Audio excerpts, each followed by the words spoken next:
Hey guys, welcome back to Andy's Dinosaur Reviews, and today we are going to check out another brand new Mattel Jurassic World Dino Trackers figure, as we have another Strike Attack release with the Gigant Spinosaurus. So far, this is the first time we've had a herbivore in the Strike Attack line for this wave, as we had the Prestosuchus and the Atrociraptor. We now have our only herbivore, actually, because the only one after this is the Dilophosaurus, so not much in the way of herbivores this time around, but I think the figure looks nicer in hand than I was expecting it to look. Definitely a little bit better as far as the coloration and everything as well. The thing that just eats at me about this one is the exceptionally short tail. It just kind of drives me a little bit insane, but outside of that, I think it looks like a pretty cool figure for sure.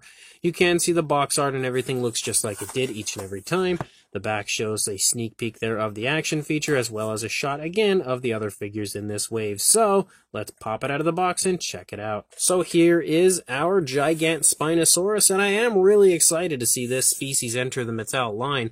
Like, Mattel has been doing such an excellent job of bringing so many species into this line. It is honestly insane. If you look back at the history, I would love to see just a lineup, like a whole list of all the different species Mattel has created.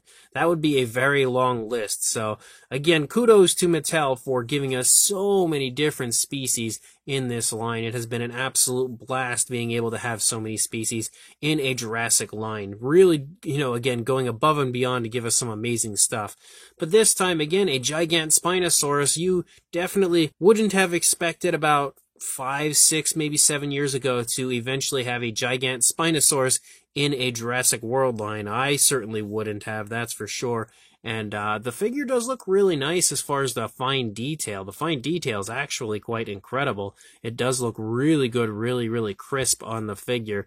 Again, honestly, my only complaint about this would be that short tail. It's, just really an eyesore when it comes to the figure, because other than that, I think it looks really nice. They did a very good job on pretty much everything when it comes to what I would expect a Gigant Spinosaurus in the Mattel Jurassic World toy line to look like. So let's go ahead and jump straight to a closer look at this right now. So starting here at the head sculpt of our Gigant Spinosaurus, you can see the head sculpt looks really nice. We've got some beautiful skin texture. We have a really nice appearance there for the beak. I like the fact that we have a grayish tone for the beak. You can also see some nice cracks and crevices within the beak, adding some nice elements of realism to the figure. The only thing I don't like, I actually like the tone of color they've used for the head and everything. I think that looks good, but the only thing I don't like are the eyes, which, if we can get a nice visual here of it, if it focused correctly, you can see the eyes are a yellowish tone, but I don't really see a pupil or anything. You can kind of see they attempted to just kind of make it look like the darker tone of the body, which isn't even that dark of a tone, was the coloration of the pupil, which almost makes it look like the dinosaur is now drugged and ready to fall asleep. Not a big fan of that. Honestly, I think I would have preferred that they had just given it a black eye, like a solid black eye would have looked better, in my opinion, than trying to give it a pupil like that. I think that takes away from the overall appeal of the face. But outside of that, it looks pretty good. You've got the nostrils there and everything as you move back here through the course of the face. The skin texture continues to look really nice. We start to pick up some plates up here on the back of the neck. We can see there is also a speckling on this one, so that's a plus. I can kind of see a black speckling. Not a whole lot as far as the coloration goes at this point. You can only see that light tone of color for the body, and then you have a lighter tone here on the underside that leads down into the neck, but it disappears very quickly and then picks back up again, of course, for the second half of the figure.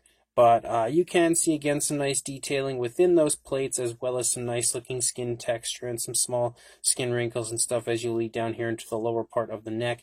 As you lead back here into the body, the skin texture becomes a lot larger. You can see the scales picking up and increasing in size. As you lead down here into the front leg, we've got some muscle definition for sure right here. Definitely a very strong-looking leg. You've got the elbow sculpted out very nicely. Lots of wrinkles and creases as you move down the course of the leg into the foot sculpt. The foot sculpt looks okay. It's got some nicely sculpted out toes. I feel like we might have a few too many toes, though. I'm not the biggest expert on Gigant Spinosaurus. I can say that for sure. I'm not all that familiar with the species. It's not one that I've ever been all that interested in. but it definitely looks to me like we've got a little bit too much going on here in the foot sculpt. But again, I could be wrong on that, so don't hold me to that.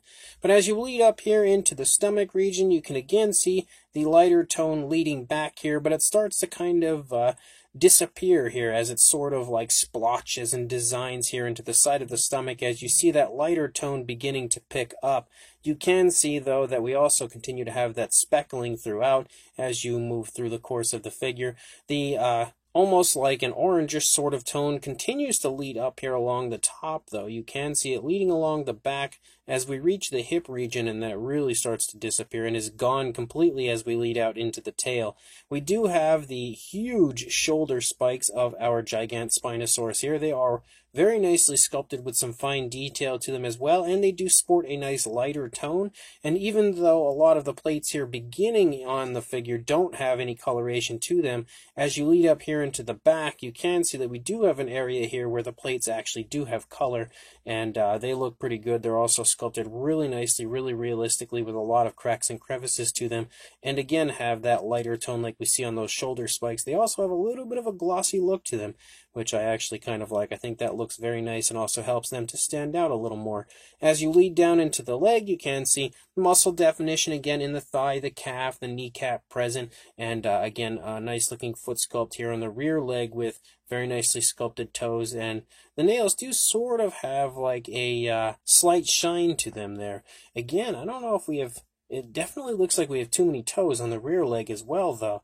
Somebody in the comment section is definitely going to have to let me know for sure, because like I said, I'm not too familiar with Gigant Spinosaurus and the number of digits it would have on the feet, but we've got, how many for the front? 5 on the front, and then we also have 5 for the rear legs, so I don't know.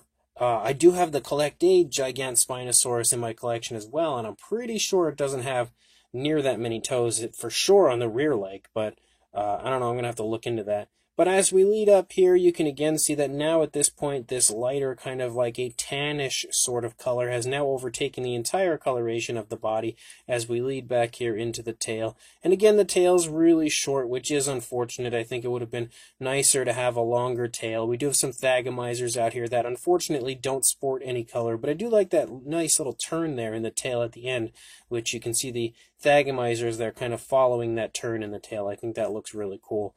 The detailing on the underside as well looks, you know, all right. Nothing over the top, nothing really to write home about, but it looks okay. And you can also see the transition between the two colors there looks really smooth.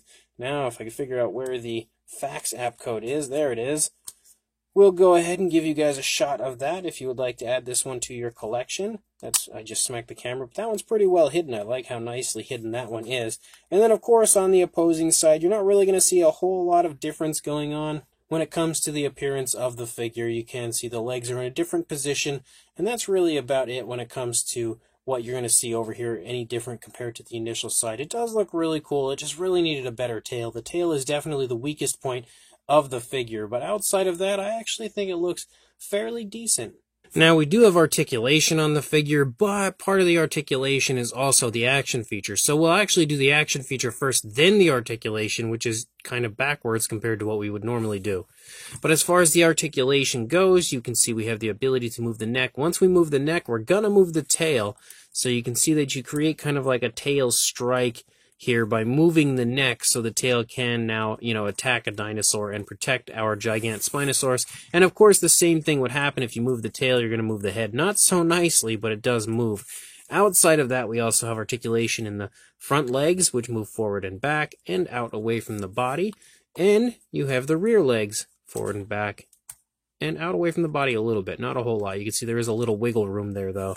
But definitely not a whole lot of articulation, but decent enough. And I'm not a huge fan of the action feature, but I think it works, you know, kind of okay. As far as the size goes, for a length, you are looking at a little over 7¼ inches, approaching 7½, but not quite there, or around 18½ centimeters. The highest point is definitely that spike.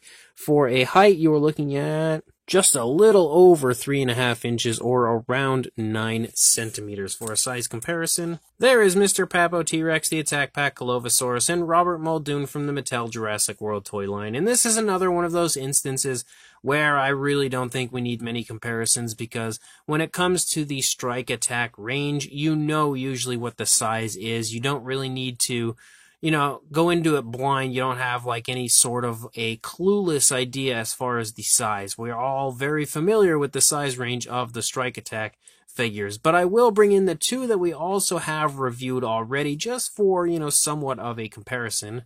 As we now have the Atrociraptor and Prestosuchus here, which are also, again, in this wave of Strike Attacks, showing you that all three figures are right there in a similar size range. Obviously, a little more body mass on our Gigant Spinosaurus, but overall, they're all usually right there in the same similar size range. So this brand new Mattel Jurassic World Dino Tracker Strike Attack Gigant Spinosaurus is fairly fun. It's definitely not the most fun of all the figures that we've had in this Strike Attack wave. I would say it's probably the weakest up until this point, but it still is alright for what it is. It's really cool to have this species entering not only the Mattel line, but just in general to have another figure of this species, because there aren't really very many out there, and besides like the Damn Toys version and the Collect Day version, off the top of my head, I can't really remember anybody else that has one out. I mean, there's definitely a chance that there is, because I have a really bad memory, but I don't remember it, so I know there's not very many in general. So it's really cool to have another figure of this species.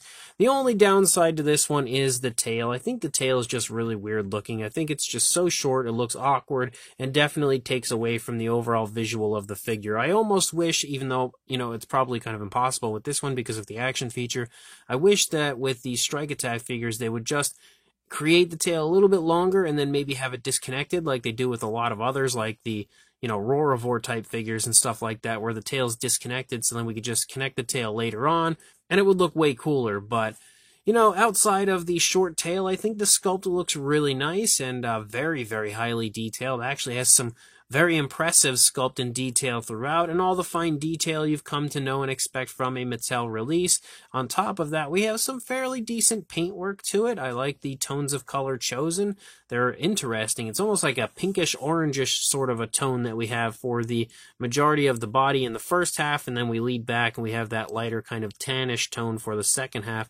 I feel like it still looks kind of cool, but maybe some paintwork on the Thagomizers would have helped to make it look a little bit better. And even if they had painted, all of the plates, I think that as well, it would have looked cool, but the lack of paint on the plates on the neck and everything and starting up there in the back doesn't look terrible. It just could have looked a little better. And of course nail paint, but that's just a given. On top of that, again, we have an action feature that's kind of fun. It's okay. It works decent, not great, but it works all right as far as the action feature goes. Doesn't have a whole lot of impact when it comes to that tail swing, but, at least it does work. A little sloppiness when it comes to the paintwork of the eyes of mine, though, and I think the eye paint is definitely something that could have been improved as well if we would have just used like a black rather than that yellow and sort of trying to insinuate the pupil on it with the kind of pinkish or orangish tone that we have on it. I think just a black would have worked a lot better. But on top of that, we also have articulation, which is always fun. Again, something that we definitely love about our Mattel figures. So as a whole, it's not the best figure that Mattel has released, and it's probably the weakest in this line so far. So that's something to take note of, but it's still a pretty cool figure, and I would say worth adding to your collection just because it is a Gigant Spinosaurus. So if you are interested, I will include a link in the description to Big Bad Toy Store where I purchased mine, and you can go ahead and grab yours, again, if you would like to purchase this. It's currently only available on there right now through the entire wave purchase, which is going in and out of stock quite often, so check back if it's not in stock now. Hopefully it'll be in stock very soon, and make sure you like, comment, and subscribe, and I will see you in the next review. Thanks for watching.